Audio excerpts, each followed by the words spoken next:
Oj, otroci, trmasta Mavrica in nebesna šivilja, ker je pač nova sreda.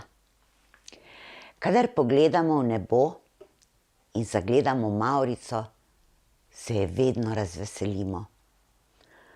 Toda nekoč se je na nebu pojavljala povsem drugačna Mavrica.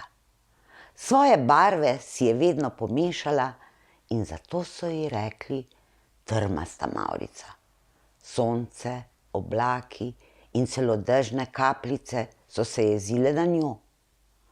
Sonce in dež sta se vedno trudila, da so vsi na zemlji lahko občudovali vse barve, od vijolične, temno in svetlo modre, zelene, rumene, oranžne in rdeče. Razen takrat, kadar sta sonce in dež naredila dvojno Mavrico, ki je nastala tako, kot da bi se prva Mavrica pogledala v ogledalu. Trmasti Mavrici so bile barve v istem zaporedju strašno dolgočasne.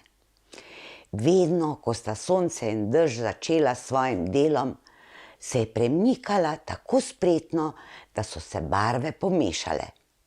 To je bilo tako zabavno, da so se barve včasih razlile med seboj in je na nebu nastala prava packarija.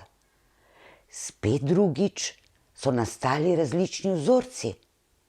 Najraje pa je imela trmasta Mavrica, če so ji uspeli raznobarvni cvetovi.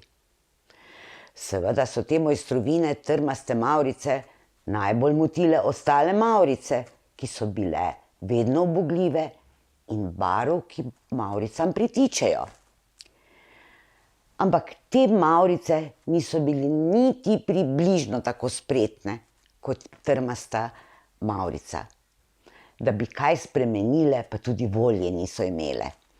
Pač so bile s svojim videzom popolnoma zadovoljne. Trmasta Mavrica se ni zmenila za vsa opozorila in je nadaljevala s spreminjanjem. Na zemlji pa je imela veliko občudovalcev. Kadar se je pojavila povsem drugačna od ostalih, so jo občudovali in glasno vzklikljali: "Kako čudovita in nenavadna Mavrica! Poglejte, poglejte!" Več občudovalcev je imela na zemlji, bolj so bili vsi na nebu jezni na njo. Nekega dne, ko je bil prepir na nebu še posebno hud, so imele luna in zvezde vsega dovolj. Čez dan luna in zvezde počivajo, da ponoči lahko še lepše svetijo. In to je bil dan pred polno luno. Takrat, ko potrebuje luna še več počitka, da lahko na nočnem nebu zažari v vsej svoji lepoti. Takrat se je luna spomnila, da bi bilo dobro, če bi poklicali na pomoč nebesno šiviljo. Nebesna šivilja je nekakšna dobra vila na nebu. Zna zakrpati male in velike luknje na luni in soncu, s svojimi nevidnimi nitkami pa zašije raztrgan oblak ali pa odpadli krak zvezdi, ki se zaleti v drugo zvezdo. Nekoč je celo kometu prišila nazaj iskro, ki bi se skoraj izgubila v vesolju. Kadar pa nima drugega dela, krpa rimsko cesto, tako da je vedno lepa in urejena. Nebesna šivilja se je takoj odzvala in prišla na nebo med ostale. Prosili so jo, da naj vendar nekaj naredi in zakrpa trmasto Mavrico. Zakrpa, kako zakrpa? Saj ni raztrgana. A pomislite, nebesni šivilji je bila trmasta Mavrica čisto všeč. Celo nekaj posebnega se ji je zdela. Vsi na nebu pa so želeli, da če je nek red, mora biti red za vse. In tako seveda tudi za trmasto Mavrico. Poskušala jih je prepričati, da tudi ostali niso vedno enaki, da se spreminjajo oblaki, luna, zvezde in tudi sonce, pa nikogar ne moti. Zelo se je trudila, da bi jih prepričala, a niso popustili.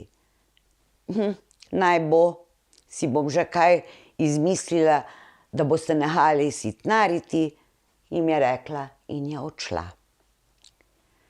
Vsi na nebu so težko čakali prvi deževni dan, ko bo sonce svojo svetlobo delalo mavrico. In če bo po nebu še vedno norela trmasta mavrica ali ne. Sonce je opravilo svojo nalogo, po svetu je zažarelo veliko čudovitih mavric, ki so žarele v 7 barvah.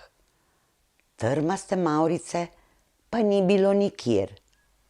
Vsi so se spraševali, le kaj je naredila nebesna šivilja s to packo. Čas je mineval in radovednost je rasla. Nekega dne, ko na nebu ni bilo nobenega posebnega dela, pa jih je nebesna šivilja obiskala. Takoj so jo vprašali o trmasti mavrici, kje je in kaj dela, ker je sploh nihče ne vidi. O, vidite jo, vidite, le prepoznate je ne.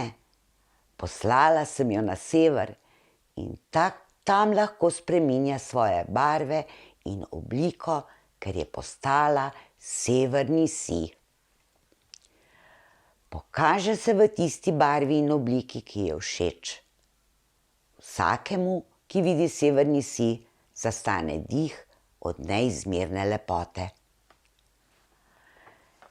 Ne vem, če je postalo vse na nebu kaj sram, ker so pregnali trmasto mavrico, ker je bila drugačna, a trmasta mavrica, ki se je spremenila v severni sij, se ni nič jezila, ker je po nebu ustvarjala tisto, kar si je zaželela in ob tem tudi uživala. Morda se bodo kdaj, ko bo na nebu zažarela mavrica, spomnili tudi na trmasto mavrico. Če pa nas pot ponese na sever, jo bomo videli kot severni sij. In če si boste zaželeli dotakniti mavrice ali severnega sija, nikar ne poskušajte, ker vam ne bo uspelo. Lahko pa si ta čudoviti pogled vtisnete v spomin in srce. Aha, še to, otroci, če ste drugačni, takšni tudi ostanite, ker iz tega lahko nastane veliko dobrega, tako kot je uspelo trmasti mavrici. Tako, to je za danes vse in če se vam je ta zgodba o trmasti mavrici dopadla, jo všečkajte in se naročite na moj kanal Metka Paštetka. Se vidimo naslednjo sredo. Oj!